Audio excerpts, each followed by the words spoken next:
Mi nombre es Jesús Martínez Granados. Soy estudiante de la Maestría en Administración y Políticas Públicas con enfoque en Gestión Gubernamental. El título de este trabajo es Evidencia de Aprendizaje 4, la ciencia de la Administración Pública. El propósito de este video es exponer una reflexión crítica sobre los pros y los contras de la Administración Pública Nacional y las medidas que se pueden implementar para corregirla y mejorarla. Así que en el contenido de este video vamos a tratar las teorías de algunos de los principales representantes de las escuelas de la administración pública y el pensamiento relacionado con las problemáticas que se presentan en la administración pública en México. Y también vamos a ver algunas alternativas de solución. Es de suma importancia la reflexión profunda sobre este tema, ya que en la actualidad en la administración pública mexicana no existe un interés genuino por parte de los gobernantes en aplicar los principios de la ciencia de la administración pública en favor de la sociedad, ni mucho menos en adaptarse al cambio continuo que presenta el mundo en los aspectos de economía, de bienestar social, de industrialización,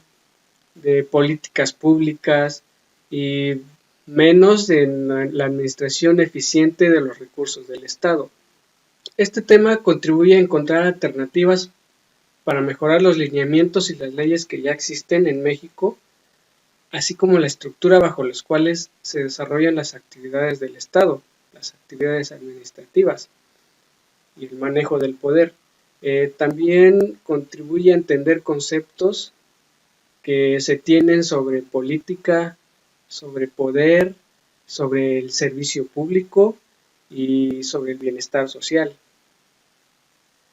En México, como en muchos países, todo se basa en el poder, en el control y el saqueo de los recursos del Estado,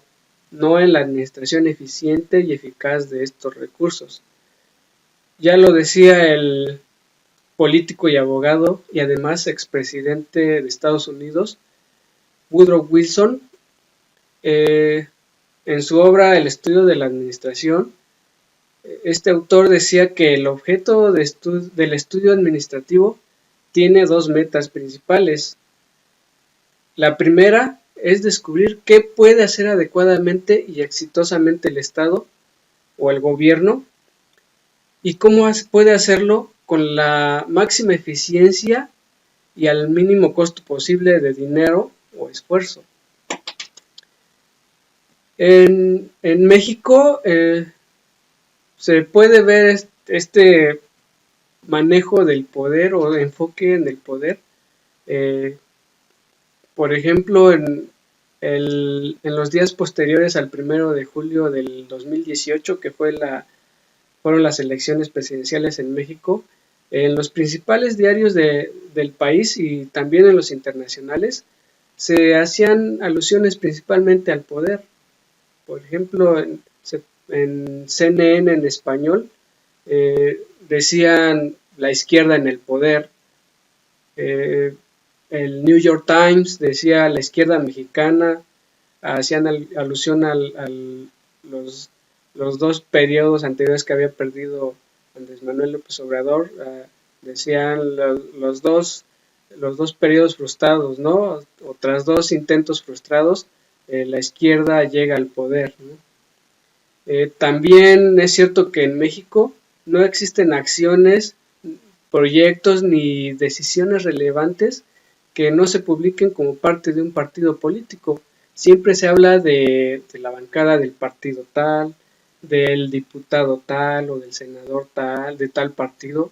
cuando en realidad una vez elegidos los representantes políticos, los representantes de la sociedad, se debe de hablar de estos como servidores públicos y representantes no de un partido político, sino de la sociedad. Una vez que se han elegido, deben de, si no bien cortar de tajo los lazos que los unen a sus partidos, sí enfocarse más en que son representantes de un municipio, de un estado, de un área de la república, y enfocar sus acciones y sus proyectos en el bienestar de esta sociedad que los eligió como sus representantes. Entonces es un hecho o una realidad de lo que debería de ser, que no debe pensarse en la administración pública como el monopolio o el manejo del poder, sino más bien, como lo decía Edgar Norman Gladden, autor de una historia de la administración pública que se publicó en el año 1989. Este autor decía que la administración pública debe ser la liga entre el Estado y la sociedad, y que el servidor público no debe considerarse como el amo del Estado ni de la sociedad, ni su actividad es el manejo del poder, sino más bien el servicio, lo que debemos entender como el servicio público. Otro problema grave en la administración pública en México es la división de poderes. Si bien es cierto que este aspecto del Estado está establecido y muy claramente en el artículo 49 constitucional, que dice que el supremo poder de la federación se divide para su ejercicio en el poder legislativo, en poder ejecutivo y poder judicial. Y dice que no podrán ni deberán reunirse dos o más de estos poderes en una sola persona o institución, ni depositarse el poder legislativo en un solo individuo, salvo en casos extraordinarios que, bueno, por algo se dice extraordinarios. Pues como ya vimos, aunque está claramente establecida esta división de poderes en la Constitución, pues en la práctica esta división no se respeta, ya que por alguna razón el partido cuyo representante gana las elecciones presidenciales normalmente se las arregla, o no sabemos si hace un arreglo para ganar la mayoría de representantes en la Cámara de Diputados, y así como en la de senadores. Y también es una realidad que este hecho marca la pauta y la línea de mando de los tres poderes en México, ya que en la práctica el presidente de la República, los diputados y senadores jamás terminan por desligarse de sus partidos políticos, como ya lo habíamos mencionado, y no entienden, o más bien no quieren entender, que si son representantes de alguien es de la sociedad, de sus estados, de sus distritos, de sus municipios, son representantes de la sociedad mexicana, toda la sociedad, no de un solo grupo, que normalmente es su partido político. Ya lo decía el filósofo y jurista francés Carlos Louis de Secondat, mejor conocido como Barón de Montesquieu. En su obra El espíritu de las leyes, este autor decía que el sistema de división de poderes, más bien en el sistema de división de poderes, estos se deben limitar entre sí en beneficio de los gobernados. Es decir, esta división existe por alguna razón y se les da ciertas atribuciones, y también se les permite interactuar con los otros poderes de manera que sean como ejes rectores, es decir, tú no puedes hacer esto, tú tampoco, para que entre ambos se regulen y limiten el poder que tienen, para que para garantizar que todos actúen en beneficio de la sociedad. Pues entonces, pues resulta obvio que es imprescindible establecer los mecanismos necesarios para conservar y respetar esta división de poderes. Carlos Bautista Bonin decía que la administración es el gobierno de la comunidad. Este autor pues, tenía mucha razón y por algo lo decía.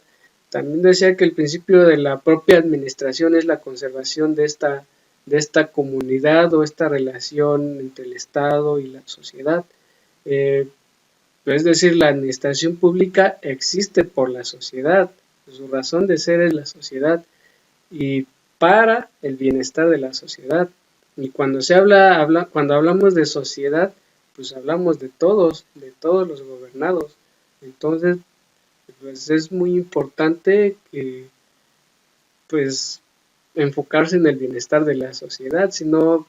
pues ya no tiene razón de ser que exista la administración pública, si no va a ver los intereses de la sociedad y la administración eficiente de los recursos del Estado. Pues podemos concluir que el presente video, en él se han tratado algunos aspectos relevantes de la administración pública, como el poder, el bienestar social, la administración eficiente de los recursos,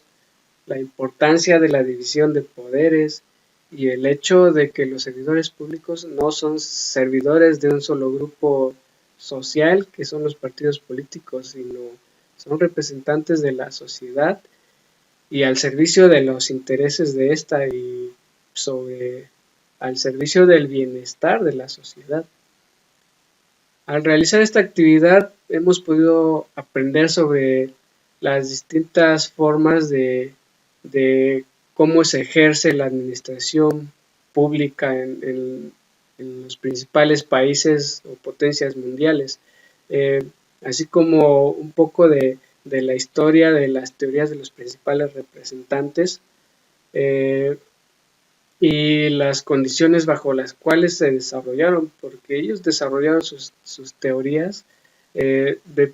dependiendo o influenciados por las condiciones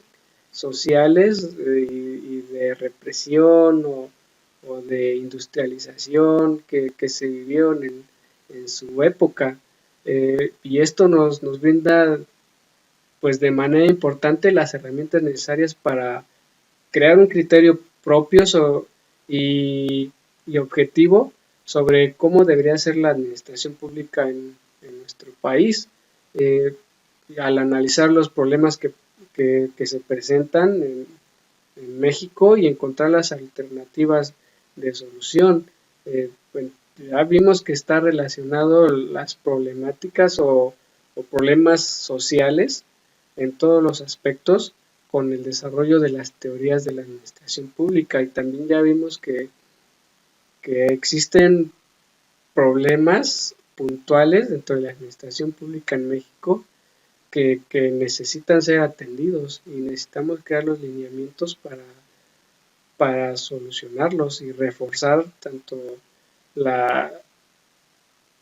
tanto la estructura como los lineamientos para evitar que haya este